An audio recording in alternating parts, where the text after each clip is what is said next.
Estimado oyente, les habla nuevamente Nikos Ricoy. Este es nuestro tercer mensaje sobre esta serie de 6, en donde estamos viendo diferentes ángulos de exposición bíblica del verdadero Evangelio, y cuando decimos verdadero Evangelio, como ya hemos aclarado en el pasado, es porque en el día de hoy, en el ambiente cristiano evangélico, hay muchos otros falsos evangelios que no son evangelio. Y por si esto fuera poco, también a veces nos encontramos que hay una muy pobre y básica exposición aún del Evangelio verdadero. Así que se impone derribar lo falso y perfeccionar lo mínimamente verdadero. En el primer mensaje hemos visto el Evangelio desde el punto de vista jurídico. En el segundo mensaje vimos los dos tipos de Evangelio que están tipificados en el Calvario. Y en el día de hoy veremos el Evangelio de forma expositiva.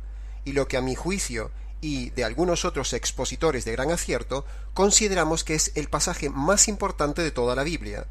Y así hemos titulado el mensaje del día de hoy, el pasaje más importante de toda la Biblia. Ojalá pueda tan solo acercarme mínimamente a los pies de este pasaje tan fuerte, fundamental, fervoroso, fascinante, frontal, profundo, reverente, estremecedor, solemne y cuantos adjetivos más se puedan añadir para calificar a Romanos capítulo 3 desde el versículo 19 al 28 como el pasaje más importante de toda la Biblia. Yo no podría vivir sin Isaías 53 y este pasaje de Romanos 3, donde está el centro del Evangelio verdadero. Muchos han calificado a Juan 3:16 como el pasaje más famoso de la Biblia. Bueno, eso no se puede negar, pero famoso no implica que sea el más importante. Juan 3:16 es contundente, sí, pero se ha mal enseñado tanto que ha perdido la fuerza que subyace en él, para convertirlo en un pasaje sentimental cuando en realidad no lo es. En cambio, Romanos capítulo 3 del 25 al 26 contiene a Juan 3:16 y lo sobrepasa. Por eso, teológicamente hablando, Romanos 3:25 y 26 es el más importante, aunque no es el más famoso, ni popular, ni predicado, ni tampoco el más estudiado. El día que descubrí Romanos 3, caí de rodillas y me convertí. Como hemos dicho, hoy haremos un análisis expositivo, verso a verso del texto en cuestión, para concluir una exégesis global y armoniosa del pasaje más importante de toda la Biblia, y para mí, el pasaje más humillantemente hermoso que me ha llevado a postrarme literalmente 1000 veces ante él. Este pasaje pone las cosas en su sitio al hombre, engrandece la Trinidad, derriba los evangelios falsos, y exalta el glorioso y único evangelio verdadero que nos ha sido encomendado. El pasaje que estremeció el universo visible e invisible es este, un pasaje que verso a verso va tomando intensidad hasta llegar al estremecimiento del verso 25, donde todo el universo fue conmovido a tal punto que todos los ángeles buenos y malos pusieron sus miradas en este pasaje.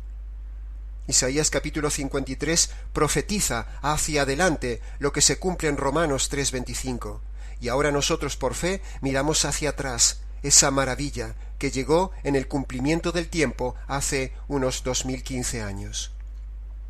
Así que por favor, estimado oyente, tome su Biblia o abra este pasaje de Romanos 3:19 y empecemos el análisis expositivo del mismo. Versículo 19. Todo lo que dice la ley, lo dice a los que están bajo la ley, para que toda boca se cierre y todo el mundo quede bajo el juicio de Dios. Ya que por las obras de la ley ningún ser humano será declarado justo delante de él, porque por medio de la ley sólo viene el conocimiento del pecado. Pero ahora, aparte de la ley, se ha manifestado la justicia de Dios, que había sido testificada por la ley y por los profetas. La justicia de Dios que es por medio de la fe en Jesucristo, para todos los que en él creen. Porque no hay diferencia, por cuanto todos pecaron, y en consecuencia todos están destituidos de la gloria de Dios. Pero pueden ser declarados justos de forma gratuita por su gracia, mediante la redención que ha sido hecha en Cristo Jesús, a quien Dios puso como propiciación por su sangre a través de la fe para manifestar su justicia, a causa de haber pasado por alto en su paciencia los pecados pasados, con la mira de manifestar en este tiempo presente su justicia, a fin de que quede claro que Él es justo y a su vez el que declara justo al que pone su fe en Jesús. Con todo esto, ¿dónde está pues el orgullo del hombre ante Dios? Queda totalmente eliminado. ¿Por qué razón? No por haber cumplido la ley, sino por haber creído. Concluimos, pues, que el hombre es justificado por la fe sin las obras de la ley. Vamos entonces a analizar lo más detalladamente posible este precioso texto, empezando frase a frase. El versículo 19, la primera frase dice, todo lo que dice la ley. Veamos entonces algo de lo que dice la ley. La ley tenía varias secciones. Está refiriéndose a la ley del Antiguo Testamento, porque el canon del Nuevo Testamento todavía no estaba configurado. Por lo tanto, Pablo se está refiriendo a la ley cultual, ceremonial, de sanidad, civil y moral del Antiguo Testamento. Pero a nosotros solo nos interesa y aplica la ley moral. Las otras leyes están abrogadas para nosotros. Veamos algo de lo que dice la ley moral. La ley moral de Dios dice que no tengas malos pensamientos, ni cometas mentiras, ni tengas actitudes de violencia, ni practiques la envidia, ni robes, ni te vengues, no practiques la rebeldía, el actuar con deshonestidad, ni disputas, ni avaricia, ni codicia, ni arrogancia, amargura, desobediencia, pereza, peleas, pleitos, insultos, traiciones, las quejas, la murmuración, la terquedad, la ira, la negligencia, la malicia, la impaciencia, las maldiciones, las burlas, las palabras sucias, la autocompasión, la manipulación de los demás, el maltrato, la borrachera, los celos, el desprecio, el enojo, la desconfianza, el rencor, las imprudencias, la hechicería, la ambición, el maltrato, la terquedad, el mal testimonio, la blasfemia, la idolatría, el adulterio, el divorcio, la infidelidad, el orgullo, las estafas, el hacer diferencias de personas, la herejía, la ingratitud, la indiferencia, las orgías, la fornicación, la inmoralidad, la lujuria, la homosexualidad, el lesbianismo, el no hacer el bien, el griterío, la religiosidad, los juramentos y las promesas no cumplidas, la insensibilidad, el racismo, las deudas y las adivinaciones, la calumnia, la superstición, la insolencia, los afanes, el odio, las injusticias, el meterse en las cosas ocultas, la cobardía, la soberbia, la coquetería, la dureza de corazón, los vicios, las enemistades, la falta de respeto, la hipocresía, la mundanalidad, los chismes, el perjurio, el desorden, el hacer las cosas por interés, el engaño, la falta de perdón, la deshonra, el intento de suicidio, el homicidio, la glotonería, la incredulidad, el despilfarro, el aborto, la extorsión, la vanidad, la ansiedad, el egoísmo, el pesimismo, la depresión, el ser parcial, el ir contra la conciencia de uno o de otros, el no amar, el no ayudar, el estropear el cuerpo por fumar, beber, drogarse o tatuarse, la insensatez, el temor, el no amar a Dios sobre todas las cosas y el no hacer la voluntad de Dios, en fin, y cosas semejantes a estas. Los que han practicado estas cosas no heredarán el reino de Dios, porque todo esto lo dice y prohíbe la ley de Dios. Estimado oyente, ¿has practicado alguna de estas cosas que van en contra de la ley de Dios? Más de 100 infracciones de la ley concretas, estimado oyente, que precisamente la ley dice que, por hacerlas, creerlas, pensarlas o desearlas, condenan al hombre ante Dios, porque todo esto que hemos dicho son infracciones a todo lo que dice la ley, tal como dice el versículo 19.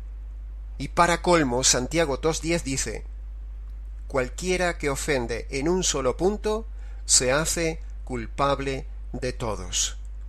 Contundente, no hay escape.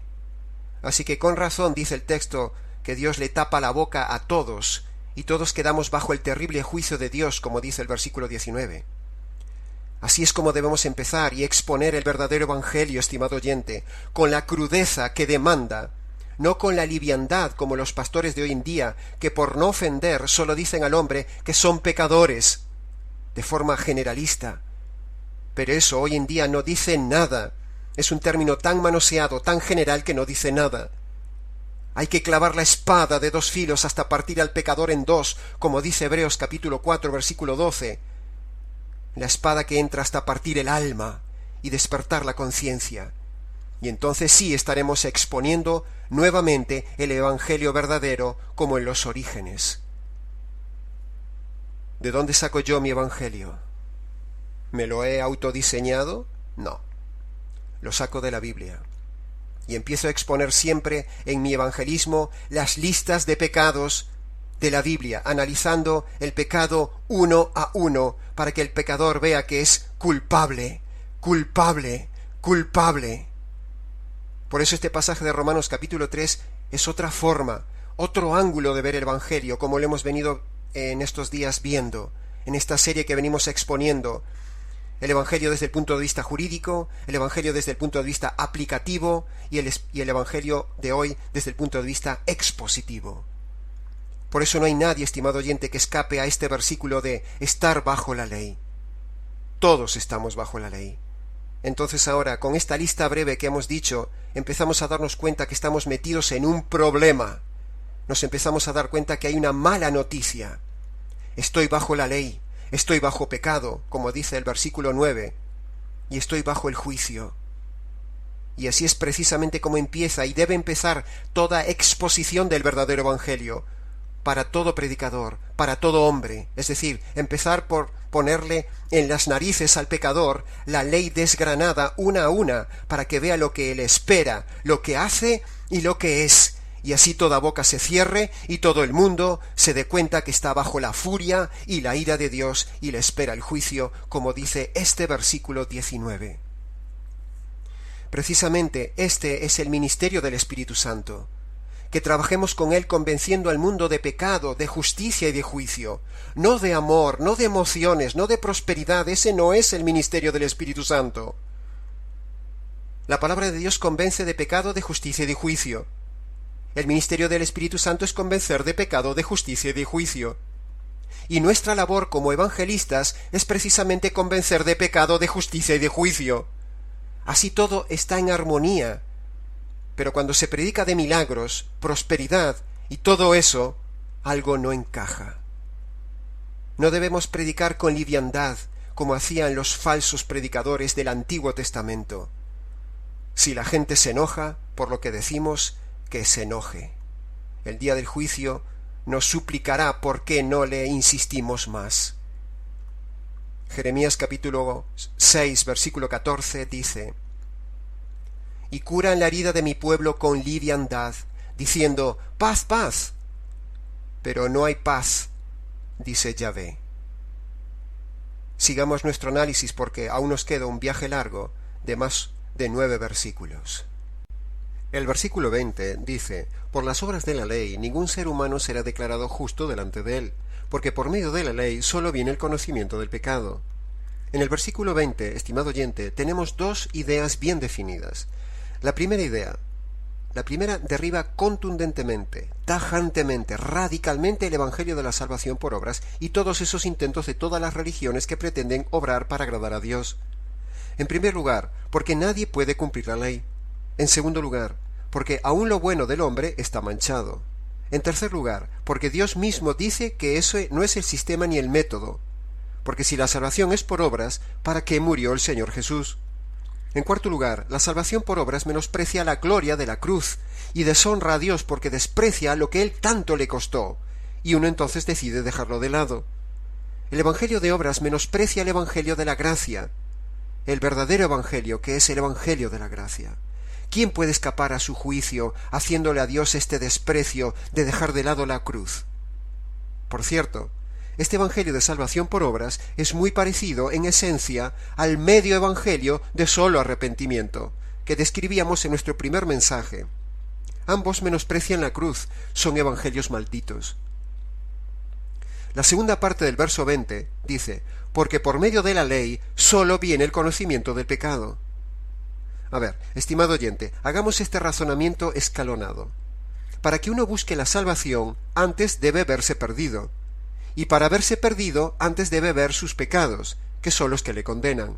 Y para ver sus pecados tenemos que hacer lo que dice este pasaje, exponer la ley detalladamente para que uno pueda tener claro el nivel de culpabilidad que tiene y ver concretamente cuáles son sus pecados. En otras palabras, si no usamos la ley no podemos mostrar la mala noticia del pecador. Si no le mostramos la mala noticia, no buscaría la buena noticia. Por lo tanto, en la exposición del verdadero Evangelio, necesariamente uno debe empezar por exponer detalladamente la ley, como yo hace un rato enumeré más de 100 pecados específicos. Así es como yo evangelizo. Abro la ley y hundo al pecador en sus pecados. Por medio de la ley le hacemos conocer al pecador sus pecados, y no como el Evangelio facilón de simplemente somos pecadores. El predicador debe decirle al pecador sus pecados uno a uno. Debe buscárselos como el médico le busca el problema al paciente. La ley es la radiografía del pecador. Sin utilizar detalladamente la ley, no hay verdadero evangelio. El evangelismo empieza por exponer los mandamientos de Dios para que el hombre vea cuán pecador es. El versículo 21 pasamos ahora a él y dice: pero ahora, aparte de la ley, se ha manifestado la justicia de Dios, que había sido testificada por la ley y por los profetas. Me encanta ese pero ahora, estimado oyente, es precioso ese pero. Es un pero de esperanza. Es decir, habíamos visto que el hombre estaba totalmente condenado, que comete un montón de pecados. Una vez expuesto al pecador la contundencia de la ley detallada y que el pecador está hundido, entonces ahora sí le mostramos la justicia de Dios. Es decir, la manera en que Dios hizo justicia de mis injusticias, para declarar justo al pecador, porque el juicio y la ira de Dios están sobre él. ¿Cómo librarse de esta situación terrible? Los pecados demandan justicia. Si la justicia cae sobre el pecador, cuando Dios le quita la vida, entonces está perdido. Pero si la justicia cae sobre otro, entonces hay salida, hay esperanza de salvación mientras el pecador no muere. Pero ahora, aparte de la ley, maravillosamente se ha manifestado la justicia de Dios, que en vez de caer sobre mí, cayó sobre el Señor Jesús. En todos estos pasajes que hasta ahora estamos viendo, estimado oyente, todos ellos siguen precisamente el orden jurídico que habíamos expuesto en el primer mensaje. Cuando dice que la justicia había sido testificada en el Antiguo Testamento, tenemos, por ejemplo, toda la tipificación del tabernáculo. Y luego en el templo, y cuando el versículo dice testificada por los profetas, se refiere, por ejemplo, al caso de Isaías 53. Por los siglos se predicaba este evangelio creído hacia adelante, hacia la cruz, y nosotros ahora creemos hacia atrás, pero los unos y los otros, ambos convergemos en el mismo punto, la cruz. ¿Y qué sucedió en la cruz? El evangelio. En la cruz, Dios el Padre descarga su ira sobre su Hijo para hacer justicia de tus injusticias. Pasemos al versículo 22. La justicia de Dios, que es por medio de la fe en Jesucristo, para los que creen en Él. Volvemos una vez más al aspecto jurídico del Evangelio, que vez tras vez se repite en este pasaje, el texto más importante de toda la Biblia, que muestra los elementos de una sala de justicia. Estamos leyendo términos como juez, culpable, ley, justicia, juicio, condena y ahora abogado. La justicia de Dios en Jesús.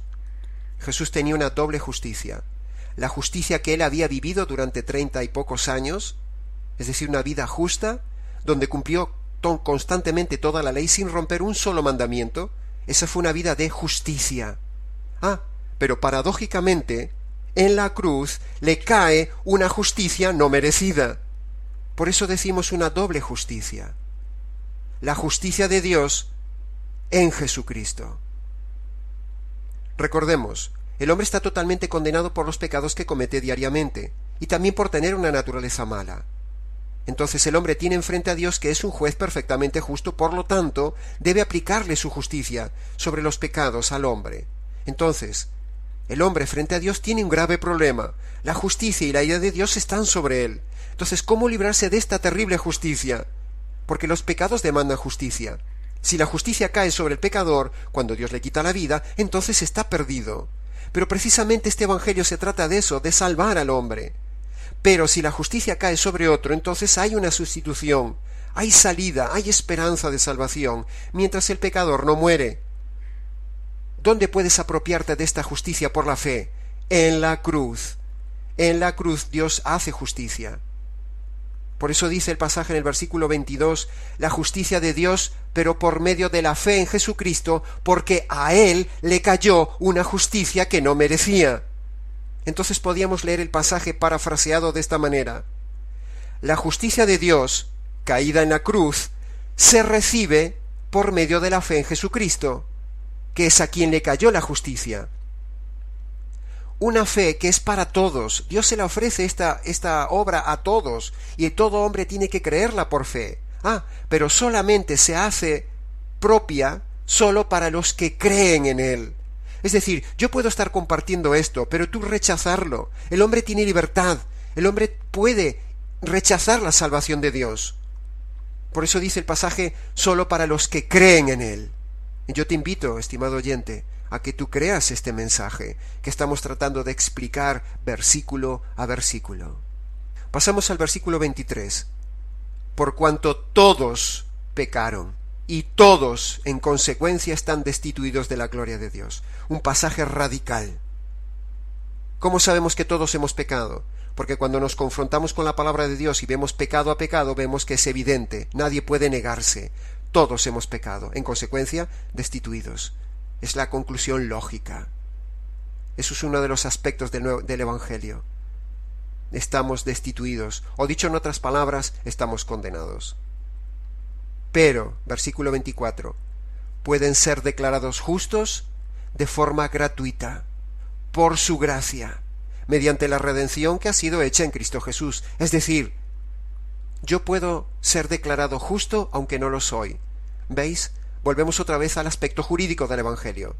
Y lo maravilloso es que es de forma gratuita. A pesar de que soy culpable y tengo que pagar, el Señor me dice, de forma gratuita, yo quiero ofrecerte la salvación. Y por gracia. Es decir, no te creas, pecador, que mereces algo. No mereces nada. Solo merecemos lo que merecieron el diablo, la condenación. Solo merecemos lo mismo, somos tan rebeldes como el diablo y sus ángeles. El hombre es rebelde, no merece nada, pero por gracia Dios decide hacer un plan, el plan de salvación, en donde el Señor nos compra. Por eso dice el versículo 24, mediante la redención. Es un término de pago, donde el Señor paga con su vida para salvar una vida. Esa redención ha sido hecha por medio de Cristo Jesús. Maravilloso Evangelio, estimado oyente, maravilloso Evangelio. Veamos ahora el versículo 25, que dice, a quien Dios puso como propiciación por su sangre, a través de la fe, para manifestar su justicia, a causa de haber pasado por alto en su paciencia los pecados pasados. Si este texto de Romanos 3, 19 al 28 es el más importante de toda la Biblia, o sea, el superconcentrado texto del Evangelio expositivo y jurídico, entonces también debemos decir que este versículo 25 es el más importante de toda la Biblia y donde uno estaría horas compartiendo con deleite y admiración toda la profundidad teológica y maravillosa que brotó de las entrañas mismas de nuestro Dios, como dice este pasaje de Lucas capítulo 1 versículos 77 y 78. El conocimiento de la salvación y el perdón de los pecados es una obra de las entrañas mismas de misericordia de nuestro Dios. Me encanta este pasaje. Una obra surgida, nacida, fraguada en las entrañas mismas de nuestro Dios. Antes de analizar cada parte del versículo 25, se impone detenernos necesariamente en la palabra propiciación, la palabra más cruel y la palabra más importante de la Biblia después de la palabra Dios. La palabra propiciación significa básicamente, para que nos entendamos, el sacrificio de un inocente al cual le cae un castigo para satisfacer la justicia que merece un culpable. Repito, el sacrificio de un inocente al cual le cae un castigo para satisfacer la justicia que merece un culpable. Propiciación es lo que hizo desde el mismo Génesis con aquel sacrificio de un animal inocente que tuvo que morir para vestir a Adán y Eva. Sacrificio que luego se repite a lo largo de todo el Antiguo Testamento con las diferentes propiciaciones, por ejemplo en el tabernáculo y en el templo. Es decir, tanto a nivel individual de cada israelita como a nivel colectivo de toda la nación de Israel, todo el día, todos los días, todos los meses, todos los años se sacrificaba animales inocentes para que se hiciera propiciación, es decir, para que se aplacara la ira de Dios por los pecados, para que se aplicara la justicia de Dios sobre los pecados. Y estos sacrificios imperfectos del Antiguo Testamento estaban anunciando, apuntando hacia el sacrificio perfecto de propiciación en la cruz. Por eso Juan el Bautista gritó aquel pasaje de Juan 1:29, «He ahí el Cordero de Dios que quita el pecado del mundo». Precioso pasaje. Y yo diría, en el cual un día le caerá la propiciación. Eso es lo que se infiere y lo que los oyentes de aquel entonces entendieron. Ellos sabían lo que significa el Cordero. Por eso cuando Juan gritó esa frase, tuvo que haber sido un estremecimiento. Estimado oyente, hasta ahora hemos venido presentando expositivamente desde el versículo 19 todo el problema de toda la mala noticia del verdadero Evangelio sobre el hombre. Es decir, hemos leído que todos están culpables, que toda la ley fue rota e incumplida por el hombre, que toda boca quedará cerrada porque no hay argumentos para defenderse, que todos están bajo el juicio de Dios y que todos están destituidos de la gloria de Dios y que nadie puede salvarse por sus obras. Son todas frases contundentes, radicales. Es una mala noticia para el hombre. Pero, desde el verso 24, y ahora en este verso 25, tenemos la buena noticia. Y es imposible no estremecerse ante la buena noticia. ¿Puedo ser declarado justo aunque no lo soy? ¿Es gratuitamente, sin esfuerzo mío? ¿Es inmerecido? Hay sustituto, hay pago, hay redención, hay propiciación, es decir, hay una víctima a la cual le cae lo que me debía caer a mí. Isaías capítulo 53, como vimos en estos días, es la profecía de la cruz, es decir, la propiciación de la cruz. El versículo 4 dice, el Mesías fue herido por Dios. El versículo 6 dice, Yahvé descargó sobre él el pecado de todos nosotros. El versículo 10 dice, Yahvé quiso destrozarle, quebrantarle con padecimientos. Quiso significa una decisión deliberada. Tremendo pasaje el versículo 10. Estimado oyente, los romanos no mataron a Jesús. No podían matar una naturaleza perfecta. Los judíos lo entregaron. Los romanos lo crucificaron, pero el que mató al Hijo fue el Padre. Y el Espíritu Santo, en unidad con el Padre, apoya en complicidad esa muerte, y ambos, el Padre y el Espíritu Santo, abandonan al Hijo de Dios, por primera vez en toda la historia eterna. Y en ese instante de abandono se produce una separación eterna, porque para ellos que son eternos, un instante de separación es eterno. Ese instante eterno en que se separó el Padre y el Espíritu Santo del Hijo en Getsemaní es un instante eterno. Ese instante equivale a la condenación eterna que todo hombre recibirá si no cree este Evangelio. Es decir, que en la cruz cayó la propiciación, que es la condenación eterna, el infierno. La separación de Dios le cayó en un instante al Hijo, cuando el Padre descarga su furia, su maldición, su abandono, su castigo y la muerte para hacer justicia de tus injusticias y de mis injusticias. A muchos no le va a gustar este mensaje, pero es bíblico, y necesitas refutármelo para demostrar que no es así. Si el Padre no hubiera matado a su Hijo, entonces, ¿quién lo mató? ¿El diablo? Imposible. Eso sería darle participación en la salvación al diablo. ¿Lo mató el hombre? Imposible. El hombre no podía matar una naturaleza humana perfecta y mucho menos a Dios. Eso sería darle participación en la salvación al hombre. Y todos sabemos que la Biblia dice, por ejemplo, en el Salmo 3, versículo 8, la salvación pertenece a Dios. Nadie puede diseñar, participar, colaborar, añadir nada a la salvación que es exclusivamente de Yahvé. La agonía y angustia desde Getsemaní hasta el Calvario no era por lo físico que le venía a Jesús. Jesús no temía el sufrimiento físico, ni el sufrimiento físico de Jesús fue el peor sufrimiento ni el peor castigo humano. Hubo muchos mártires que sufrieron mucho más que Jesús físicamente. Fueron más torturados, más tiempo, más agonía e incluso fueron quemados. La copa de la ira de Dios que Jesús habla en Getsemaní era la propiciación que iba a recibir Jesús. Eso fue lo que lo hizo sudar gotas de sangre. Ese fue el verdadero y mayor sufrimiento que recibió el Señor Jesús.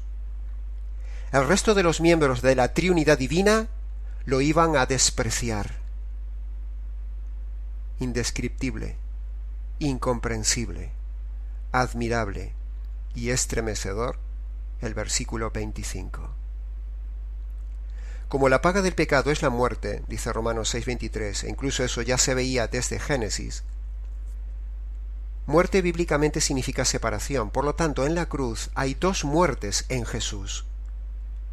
Primero, Jesús muere físicamente como hombre, por 3 días. Pero también, en la cruz, hay una muerte eterna. Es la muerte espiritual. Se rompe la relación, la comunión eterna entre el Padre y el Espíritu Santo con el Hijo. Se produce el desgarro de la unidad divina. El Hijo amado pasa a ser el maldito y rechazado y matado. Colosenses capítulo 2, versículo 11 dice, en él también fuisteis vosotros circuncidados, pero no con la circuncisión hecha con la mano, es decir, en el cuerpo, sino con la circuncisión de Cristo. Cristo fue cortado, separado, desgarrado, circuncidado sin anestesia de la unidad divina en un instante, en el momento de la propiciación del Calvario. En el sacrificio del Calvario, Cristo fue cortado de la unidad divina. Por eso, cuando yo estoy en Cristo, por medio de la conversión, por medio del Evangelio verdadero, es como si yo hubiera sufrido y vivido ese momento del Calvario, ese desgarro, esa ira, ese corte, ese desprecio, esa maldición, esa circuncisión, ese abandono, ese rechazo, esa muerte eterna que recibió Jesús. Y entonces, cuando yo entiendo esto y creo en esta propiciación del Calvario, yo ya no la viviré en la condenación eterna, porque esa es la condición que Dios pone. Si tú crees en la propiciación del Calvario, no vivirás la propiciación eterna. Si tú crees en la propiciación eterna que le cayó a Jesús en el Calvario, entonces no te caerá la condenación eterna real. Las dos muertes que el hombre experimentará por causa de sus pecados, la física y la eterna, las experimentó el Hijo de Dios en la cruz en sustitución tuya y mía, estimado oyente, para que nosotros no la vivamos. Porque como dice el texto, porque Dios puso a Jesús como propiciación para que se hiciera justicia. Al hacer justicia se derrama sangre, y al derramarse sangre se cumple la ley que dice que sin derramamiento de sangre no hay perdón. Y entonces, el siguiente paso, dice el versículo 25, es poner la fe en esto que estamos esforzándonos en hacerte comprender. Y así, Dios de esta manera, en el Calvario, manifiesta su justicia y resuelve el problema de la justicia y el poder perdonar al hombre. El versículo 25 dice, a Jesús Dios lo puso como propiciación por su sangre a través de la fe, para que el hombre pueda ser perdonado y también para manifestar Dios su justicia. Porque por muchos siglos Dios en su paciencia fue concretando este plan eterno, soportando los pecados del hombre hasta que llegara el sacrificio propiciatorio perfecto en el tiempo oportuno, hace unos 2015 años, en el Calvario, habiendo pasado por alto en su paciencia los pecados pasados. Pero, dice el versículo 26, con miras, con la idea, un día, de manifestar en ese tiempo presente su justicia, a fin de que quede claro que Él es juez justo y a su vez ha diseñado una propiciación, es decir, un plan con el cual poder declarar justo a todo aquel que crea este mensaje y que ponga su fe en lo que hizo Jesús. ¿Y qué tengo que creer que hizo Jesús? Pues eso es el Evangelio sintetizado. En la cruz, Jesús recibe del Padre la ira para hacer justicia de tus injusticias. En el versículo 27 dice: con todo esto, ¿dónde está, pues, el orgullo del hombre ante Dios? Y dice el apóstol Pablo, queda totalmente eliminado, excluido. Estimado oyente, nosotros también tenemos que deshacer la jactancia, el orgullo, la altivez, la soberbia, la argumentación del hombre, y taparle todas las salidas con este Evangelio, taparle la boca, como Dios lo hizo un día con nosotros cuando alguien nos predicó el Evangelio. Recordad que nosotros somos embajadores de Dios, como si Dios rogara por medio nuestro. Entonces tenemos que argumentar con el hombre y taparle todas las salidas, para que el hombre no tenga ninguna razón, porque el hombre no puede cumplir la ley, ni puede salvarse por sus medios, solamente por medio de creer, dice el versículo 27. Y así entramos en el versículo 28, donde dice: concluimos pues que el hombre es declarado justo, jurídicamente hablando, solo por medio de la fe, sin absolutamente ninguna obra de su parte. Estimado oyente, llegamos entonces así al final del pasaje más importante de toda la Biblia, que habla del Evangelio verdadero. En resumen de todo lo dicho, el Evangelio verdadero consiste en dos noticias y en dos condiciones. Las dos noticias son que el hombre es injusto y hace injusticias, y tiene enfrente a Dios que es justo y hace justicia. La buena noticia es que en la cruz se hizo propiciación, y que la resurrección es el sello en el cual Dios dice: me vale este sacrificio, vuelve aquí, hijo. Y las dos condiciones son que tú te arrepientas de tus pecados, es decir, que reconozcas esta mala noticia de que eres injusto y haces injusticias, y a su vez la otra condición es que pongas tu fe en la propiciación de la cruz, donde se hizo justicia. Estimado oyente, he tratado de explicar las dos noticias, pero yo ahora te invito a obedecer las dos condiciones. Yo te invito a que entres en tu habitación, a que busques un lugar tranquilo, que te postres delante de Dios, que te descalces delante de Dios, que te humilles delante de Dios, y arrepiéntete delante de Él de lo que haces y de lo que eres. Señor, reconozco que durante tantos años he cometido tantos pecados. Me acuerdo de este y de este, y aunque no me acuerde, Señor, reconozco que soy culpable porque soy lo que soy. Señor, ahora me doy cuenta de lo que significa la propiciación, esa justicia, ese abandono, ese desgarro, ese corte. Señor, yo creo en esa propiciación. Señor, clamo a ti en perdón. Señor, muchísimas gracias, porque hay una realidad preciosa, porque existe este Evangelio precioso. Estimado oyente, mañana continuamos con otro aspecto, otro ángulo de este glorioso y precioso Evangelio. Les ha hablado Nikos Rigoy.